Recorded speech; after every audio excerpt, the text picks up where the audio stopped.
Hello ನಮಸ್ಕಾರ ಸ್ನೇಹಿತರೆ. ನಮ್ಮ ಮನೆಯ ಹಿರಿಯರು ಯಾವಾಗಲೂ ಕೆಲವು ಸೂಚನೆಗಳನ್ನು ಹೇಳುತ್ತಿದ್ದರು.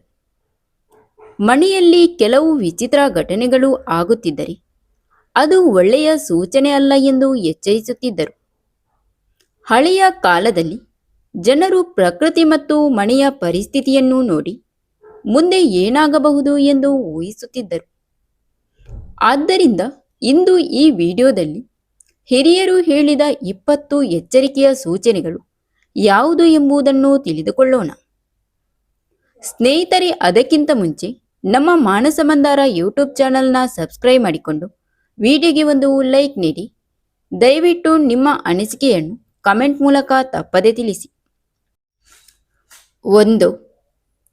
ಮನೆಯಲ್ಲಿ ಹಾಲು ಆಗಾಗ ಉಕ್ಕಿ ಹೊರಗೆ ಸುರಿದರೆ ಅದು ಮನೆಯಲ್ಲಿರುವ ಅಶಾಂತಿಯ ಸೂಚನೆ ಎಂದು ಕೆಲವರು ಹೇಳುತ್ತಾರೆ. 2. ಯಾವ ಕಾರಣ ಇಲ್ಲದೆ ಗಾಜು ಅಥವಾ ಪಾತ್ರೆ ಒಡೆಯುತ್ತಿದ್ದರೆ ಅದು ಮನೆಯಲ್ಲಿನ ನಕಾರಾತ್ಮಕ ಶಕ್ತಿಯ ಸೂಚನೆ ಎಂದು ನಮ್ಮ ಹಿರಿಯರು ಹೇಳುತ್ತಿದ್ದರು. 3. ಮನೆಯಲ್ಲಿರುವ ತುಳಸಿ ಹಠಾತ್ ಒಣಗಿದರೆ ಅದು ಮನೆಯ ಶಾಂತಿ ಕಡಿಮೆಯಾಗುತ್ತಿದೆ ಎನ್ನುವುದರ ಸೂಚನೆಯಾಗಿದೆ. 4. ಪೂಜೆ ಮಾಡುವಾಗ ದೀಪ ಪದೇ ಪದೇ ಆರಿಬಿಟ್ಟರೆ ಅದು ಒಳ್ಳೆಯ ಸೂಚನೆಯಲ್ಲ ಎಂದು ಹಿರಿಯರು ಹೇಳುತ್ತಾರೆ. 5. ಕಾಗೆ ಮನೆಯ ಮುಂದೆ ಕೂಗುವುದು. ಕಾಗೆ ಮನೆಯ ಮುಂದೆ ಕೂಗಿದರೆ ಅತಿಥಿಗಳು ಬರಬಹುದು ಎಂದು ನಮ್ಮ ಹಿರಿಯರು ನಂಬುತ್ತಾರೆ. 6. ರಾತ್ರಿ ಸಮಯದಲ್ಲಿ ನಾಯಿಗಳು ಅಳುತ್ತಿದ್ದರೆ ಅದು ಯಾವುದೋ ಅಶಾಂತಿಯ ಸೂಚನೆ ಎಂದು ಹಿರಿಯರು ಹೇಳುತ್ತಾರೆ. 7. ಹಣ ಬಂದ ಕೂಡಲೇ ಉಳಿಯದೆ ಖರ್ಚಾಗುತ್ತಿದ್ದರೆ ಅದು ಹಣದ ಸ್ಥಿರತೆ ಇಲ್ಲದ ಸೂಚನೆಯಾಗಿದೆ. 8. ಮನೆಯಲ್ಲಿ ಪದೇ ಪದೇ ಜಗಳ, ಸಣ್ಣ ವಿಷಯಕ್ಕೂ ದೊಡ್ಡ ಜಗಳ ಆಗುತ್ತಿದ್ದರೆ ಅದು ಮನೆಯ ಶಾಂತಿ ಇಲ್ಲದ ಸೂಚನೆಯಾಗಿದೆ. 9.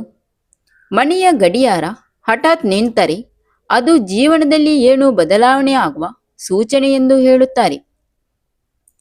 10.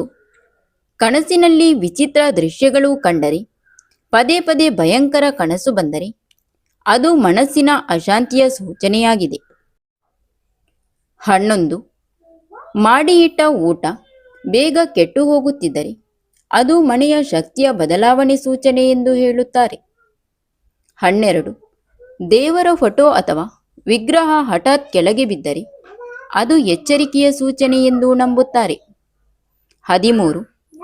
ದೀಪ ಹಚ್ಚಿದಾಗ ಗಾಜು ತುಂಬ ಕಪ್ಪಾಗುತ್ತಿದ್ದರೆ ಅದು ಮನೆಯ ಶುದ್ಧತೆ ಕಡಿಮೆಯಾಗಿದೆ ಎಂಬುದರ ಸೂಚನೆಯಾಗಿದೆ.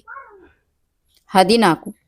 ಕೀಲಿ ಅಥವಾ ವಸ್ತುಗಳು ಪದೇ ಪದೇ ಕಳೆದು ಹೋಗುವುದು. ಸಣ್ಣ ವಸ್ತುಗಳು ಆಗಾಗ್ಗೆ ಕಳೆದು ಹೋಗುತ್ತಿದ್ದರೆ ಅದು ಮನಸ್ಸಿನ ಅಸ್ಥಿರತೆಯ ಸೂಚನೆಯಾಗಿದೆ. 15. ಹಕ್ಕಿಗಳು ಮನೆಗೆ ಬಂದು ಅಪ್ಪಳಿಸುವುದು. ಹಕ್ಕಿಗಳು ಕಿಟಕಿಗೆ ಅಪ್ಪಳಿಸಿದರೆ ಅದು ಎಚ್ಚರಿಕೆಯ ಸೂಚನೆ ಎಂದು ನಮ್ಮ ಹಿರಿಯರು ಹೇಳುತ್ತಾರೆ. 16. ಮನೆ ಸುತ್ತ ಅಸಹಜ ಶಬ್ದಗಳು ಯಾವುದೇ ಕಾರಣವಿಲ್ಲದೆ ವಿಚಿತ್ರ ಶಬ್ದಗಳು ಕೇಳಿಸಿದರೆ ಅದು ಕೆಲವರು ಅಶಾಂತಿಯ ಸೂಚನೆ ಎಂದು ಹೇಳುತ್ತಾರೆ. 17. ಮಕ್ಕಳು ಪದೇ ಪದೇ ಅಳುವುದು. ಯಾವುದೇ ಕಾರಣವಿಲ್ಲದೆ ಮಕ್ಕಳು ಪದೇ ಪದೇ ಅಳುತ್ತಿದ್ದರೆ ಅದು ಮನೆಯ ವಾತಾವರಣ ಸರಿಯಿಲ್ಲ ಎಂಬುದರ ಸೂಚನೆಯಾಗಿದೆ. 18. ಗಿಡಗಳು ಬೆಳೆದು ಬರದಿರುವುದು. ಮನೆಯಲ್ಲಿ ಗಿಡಗಳು ಬೆಳೆದು ಬಾರದೆ ಒಣಗಿದರೆ ಅದು ಮನೆಯ ಶಕ್ತಿಯ ಸೂಚನೆ ಎಂದು ಹೇಳುತ್ತಾರೆ. 19. ಮನೆಗೆ ಬಂದವರು ಬೇಗನೆ ಹೊರಟು ಹೋಗುವುದು.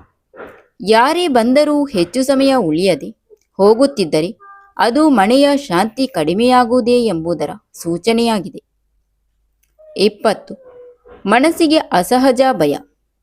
ಯಾವುದೇ ಕಾರಣವಿಲ್ಲದೆ ಮನಸ್ಸಿನಲ್ಲಿ ಭಯ ಅಥವಾ ಅಶಾಂತಿ ಇದ್ದರೆ ಅದು ಎಚ್ಚರಿಕೆಯ ಸೂಚನೆ ಎಂದು ನಮ್ಮ ಹಿರಿಯರು ಹೇಳುತ್ತಾರೆ. ಸ್ನೇಹಿತರೆ, ಈ ಎಲ್ಲ ಸೂಚನೆಗಳು ಬಂದರೆ ಭಯಪಡುವ ಅಗತ್ಯವಿಲ್ಲ. ಆದರೆ ಜೀವನದಲ್ಲಿ ಪೂಜೆ, ಸಕಾರಾತ್ಮಕತೆ ಮತ್ತು ಒಳ್ಳೆಯ ಕೆಲಸಗಳು ಮಾಡುವುದು ಮುಖ್ಯ. ಅದರ ಮೂಲಕ ಮನೆಯಲ್ಲಿ ಶಾಂತಿ, ಸಂತೋಷ ಮತ್ತು ಅದೃಷ್ಟ ಬರುತ್ತದೆ. ಸ್ನೇಹಿತರೆ, ವಿಡಿಯೋ ಇಷ್ಟಾದರೆ ಲೈಕ್ ಮಾಡಿ, ಶೇರ್ ಮಾಡಿ, ಚಾನಲ್ನ ಸಬ್ಸ್ಕ್ರೈಬ್ ಮಾಡುವುದನ್ನು ಮರೆಯಬೇಡಿ.